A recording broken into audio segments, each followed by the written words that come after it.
Come unto me, open up your heart and worship.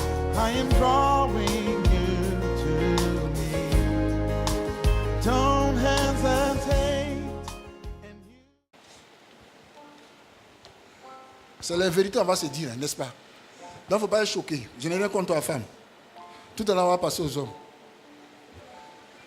C'est parce que la femme n'est pas soumise qu'on lui donne l'ordre d'être soumise. Quelqu'un peut dire amen? On ne peut pas dire à un enfant, sois obéissant. Hein? Reste sage. Hein? Quand on dit ça à un enfant, ça veut dire qu'il n'est pas obéissant, il n'est pas sage. Donc, on lui donne l'ordre. On lui intime l'ordre d'être sage. Sinon, Dieu n'a pas béni, dit à la femme, soumets-toi. On dit à quelqu'un qui n'est pas soumis, soumets-toi. On lui donne l'ordre maintenant. Parce que si la personne était soumise, on n'avait pas lui intimer l'ordre de se soumettre. Quelqu'un est d'accord avec moi? Je n'ai pas entendu. Toute femme, je parle des femmes chrétiennes. Je ne parle pas des femmes de dehors. Vous savez, la soumission et l'obéissance, il y a une différence entre la soumission et l'obéissance. On peut obéir sans être soumis. Et malheureusement, c'est ce qu'on constate dans beaucoup de foyers chrétiens. Souvent, la femme se soumet parce qu'elle ne veut pas parler. Attends, je vais m'exécuter. Si je ne fais pas, quand il va venir, il va crier dans toute la maison ici. Je vais avoir mes oreilles. Donc on dit aux enfants, arrangez ça là avant qu'il n'arrive. Je ne veux pas qu'on crie sur moi. Donc, monsieur arrive à la maison, tout est comme il veut.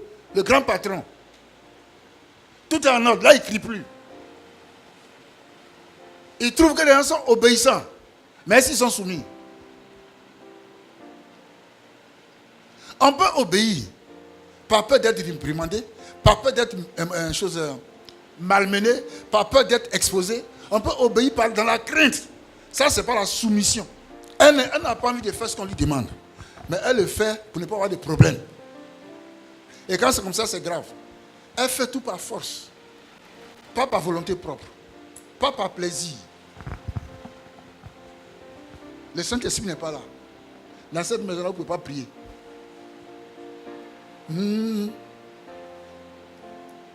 Ou bien monsieur a parlé qu'elle est fatiguée. La femme ne peut pas changer. Quand il parle, c'est des cris, c'est des réponses. Donc il oublie de se taire. Et puis il regarde, il ne parle plus. Lui aussi, il devient obéissant, mais il n'est pas soumis. J'avais parlé quand je suis fatigué. Elle ne m'écoute pas. Bon, d'accord, on va laisser comme ça. On va vivre dedans comme ça. Donc souvent, personne n'est pas pour qu'il y ait la paix. Mais cette paix-là vient d'où? Elle ne vient pas de Dieu. Il n'y a pas ce qu'on appelle la communion véritable spirituelle. La femme, quel que soit son rang social, elle n'a pas oublié qu'elle est femme, tirée de l'homme.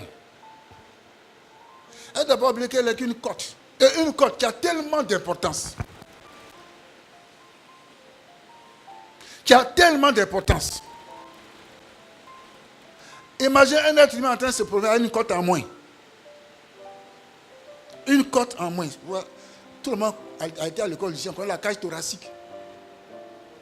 Donc, un homme qui vit à une côte en moins, il n'est pas libre de tout, il ne peut pas faire tous les mouvements que toi tu fais. Il est infime. Il n'est pas complet. Il n'est pas à l'aise. Il vit mal. Il ne vit pas bien. C'est comme un homme qui est sans femme. C'est la même chose. La raison qui se plaît, a dit, moi, je n'ai pas bien de femmes. Hein. Il n'a même pas la pensée de mariage même dans leur tête. Ce n'est pas compliqué. Ils ne sont pas le Saint-Esprit, ils ne sont pas convertis. C'est des païens qui disent, mais un chrétien qui a l'Esprit de Dieu, il ne peut pas ne pas. Amen. Donc la femme, quel que soit son rang social, quelle que soit son instruction, il y a des femmes qui étaient loin à l'école. Elles ont de gros diplômes. Elles pensent que c'est un garçon. Parce qu'elle enseigne à l'université, parce qu'elle est ministre. Il y a des femmes même présidentes. Ça, c'est dans le monde. Quelqu'un peut dire Amen. Dans le royaume de Dieu, il n'en est pas ainsi. Amen. Quelle que soit sa maturité spirituelle, quels que soient ses dons, quel que soit son âge et son expérience, ou bien toute autre considération, la femme doit se soumettre. Il y a un mot en grec qui dit hypotazo. J'ai fait des recherches qui signifient abandonner ses droits. La femme ne se soumet pas parce qu'elle doit se soumettre. La Bible lui commande d'abandonner ses droits. Imagine une femme qui gagne 2 fois le salaire de son mari. Elle a même fait plus de dépenses. Mais à cause de ce qu'elle est femme, le droit de prendre la place de l'homme, elle doit abandonner ça. Parce que l'homme demeure, quoi qu'on dise, autorité.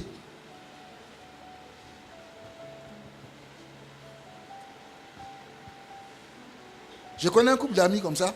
Leur mari a été brisé. Le monsieur, il a eu le travail. C'est un frère en Christ, un bon frère. Et il a donné le travail à sa femme, Erreur de Gawa. Il a son diplôme. Sa femme a un diplôme plus élevé que lui. Et quand il a eu le travail dans une grande société à Abidjan ici, il dit non, je donne le travail à ma femme. Parce que souvent, j'ai fait le ministère. C'est un appelé. La femme a commencé à travailler. Oh. Le type, quand il veut sortir, il la regarde. Elle fait comme elle ne le voit pas. Un jour, il l'a fait asseoir. Il dit, tu vois, je ne vais pas te demander de l'argent d'abord. Tu sais que j'ai des besoins. Tu sais, voilà. Puis maintenant, elle dit, j'ai compris. Quand elle sort, elle met l'argent au chevet du lit et puis elle est partie. Ce qu'elle fait comme ça la fatigue. Quand il n'y avait pas de travail, le monsieur faisait tout. Se débrouiller, se décacasser, faire des petits contrats pour payer la maison, pour tout faire. Il dit, je te donne le travail, moi, il me consacre au ministère. Mais c'est mal qu'on ait la femme.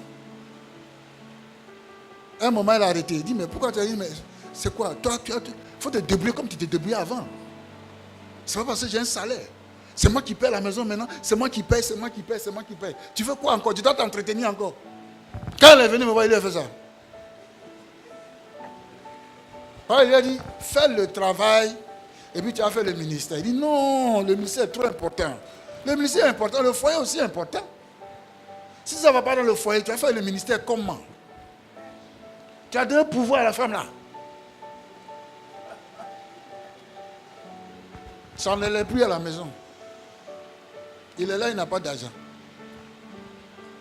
La femme met la nourriture sur la table. Un moment, il dit, je ne mange plus. C'est pas son affaire, finit de manger sans se coucher. Matin, sans travail. Il a pris ses clés qu'elle a quitté le foyer. Donc la femme, quel que soit ton niveau, même si tu as plus d'argent que ton mari, n'oublie pas que c'est lui l'autorité. Ça, c'est la parole de Dieu. Quand on a dit femme, on a dit femme de toute catégorie.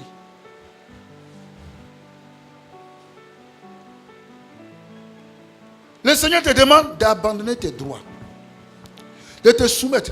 La soumission quant à la parole de Dieu doit être une réaction empressée à la volonté de Dieu. Quand tu te soumets là, tu obéis de manière expresse à la volonté. Dieu a dit de faire ça.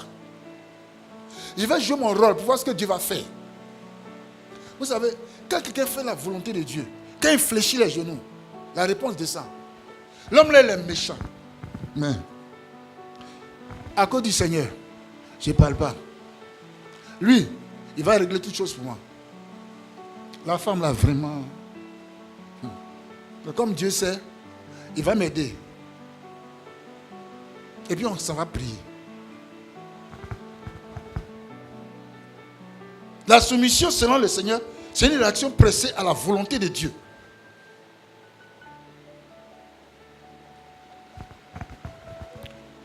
Une soumission dans laquelle toi qui es subordonné, tu subordonnes, c'est-à-dire tu mets tes droits sous. Tu mets, comment on appelle, comment je peux dire ça? Tu reconnais tes droits, Mais tu abandonnes tes droits. Tu subordonnes tes droits à celui que Dieu a établi autorité à cause de la parole de Dieu. Dans la Bible, c'est dans le cas de la femme et son mari. Elle a raison, mais elle ne dit rien. Elle sait que normalement, ce n'est pas comme ça. Mais comme il a parlé, je laisse. À cause du Seigneur. À cause du Seigneur. Ma maison sera appelée maison de prière. Moi et ma famille, moi le Seigneur, moi et ma famille, nous servons l'Éternel. Vous pouvez servir l'Éternel s'il n'y a pas communion. Là, il n'y a pas communion, il ne peut pas avoir prière. L'homme ne commande pas la femme. Il ne traite pas la femme comme on traite les enfants. C'est-à-dire, il y a une manière de parler aux femmes, il y a une manière de parler aux enfants. En tant qu'homme. N'est-ce pas? Homme, nous parlons. Hein? On est en train de se parler là. Voilà, il faut pas le dire. Le pasteur a dit, c'est écrit dans la Bible, il faut te soumettre. Donc tais-toi. Le pasteur a dit, il faut se soumettre. Il est 23, va te coucher. Tu arrives à midi, la table n'est pas encore placée, tu attends quoi? Il faut faire la table vide là, j'ai faim là. Ce n'est pas ton enfant. Ce n'est pas cette soumission la Bible parle. Hein? Quelqu'un dit Amen. Il ne faut pas parler quand tu parles à ton enfant. Si on n'a pas fait la table, fais la table, tu vas manger. Ça ne va rien arriver à ton autorité. Quelqu'un dit Amen. Donc on ne traite pas la femme comme on traite son enfant. On ne traite pas la femme comme un maître traite son esclave. Elle n'est pas esclave. C'est toi-même. Un mari ne doit pas traiter sa femme comme sa servante. Faire des hommes, ils crient seulement. On n'est pas l'armée. Ta maison, ce n'est pas une caserne. Ce n'est pas une caserne militaire. Maintenant, ils ordonnent seulement. Ils ne font que donner des ordres. Ils ne communiquent pas, ils ordonnent. Quelqu'un dit Amen. On a qu'à faire très attention. Si on veut que l'Esprit de Dieu soit entretenu dans notre maison, c'est très, très, très important.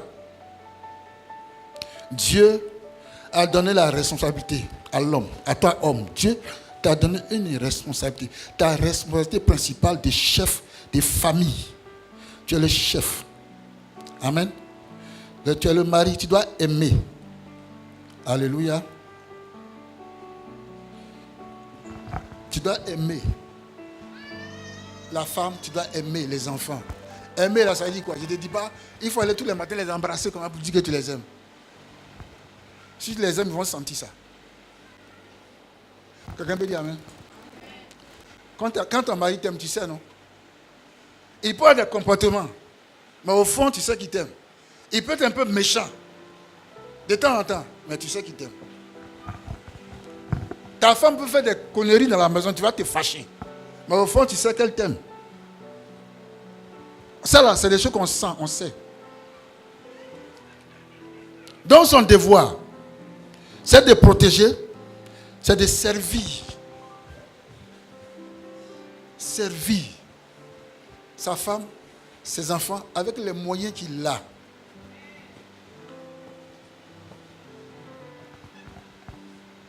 Tout ce que tu gagnes là, c'est pour la maison. D'abord.